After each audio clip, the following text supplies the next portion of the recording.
Welcome to With and For, a podcast about spiritual health and thriving on purpose.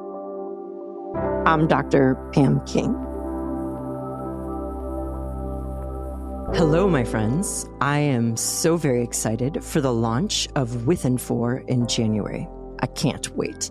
And really, so much so that I wanted to share some teasers through the fall and early winter as we lead up to our January launch in the new year. The clip I want to share today features Dr. Richie Davidson. He's a pioneer in contemplative neuroscience and does cutting-edge research on the neuro-correlates of emotion and meditation. He's also the founder of the Center for Healthy Minds at the University of Wisconsin Madison, where he's the William James Professor of Psychology and Psychiatry.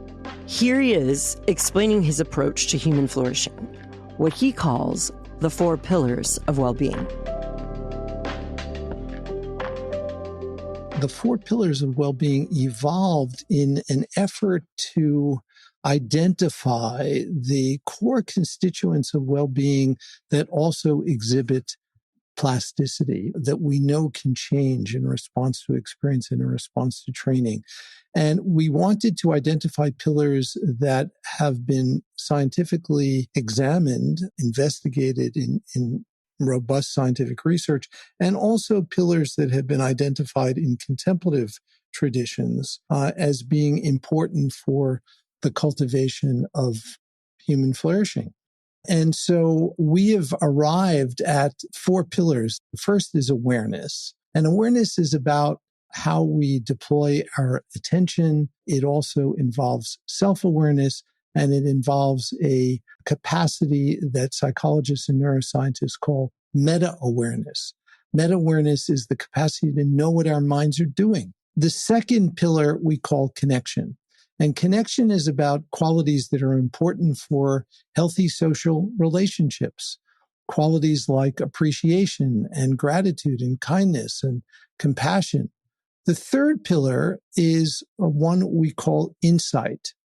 And insight is unusual. It's not present in any other framework for understanding well-being that we know of.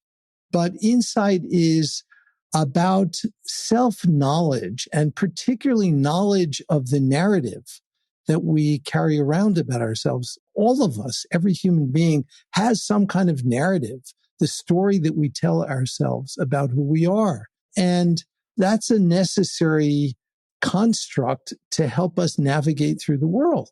But if we overly identify with it, it can really place blinders on our ability to interact with the world. We know that there are some people who have a very negative narrative. They have negative self-beliefs, they have low self-esteem, and they hold those beliefs to be a veridical description of who they are. And of course, that's a prescription for depression. And one of the key elements here is not so much having them initially change the narrative, but change their relationship to the narrative so that they can see that the narrative is really a constellation of thoughts that are fundamentally no different than other thoughts. The last pillar is purpose. And purpose is about finding our true sense of direction, our true north in life. And here it's, again, not so much about finding something more purposeful to do with our life, but how can we find meaning and purpose in that which we are already doing, including the pedestrian activities of daily life. Can washing the dishes and doing your laundry be connected to your sense of purpose? And the answer is, of course it could be, but it requires just a little bit of reframing. And so those are the 4 pillars. Thanks for listening, and do not forget to subscribe so you can join us when we launch in January 2024.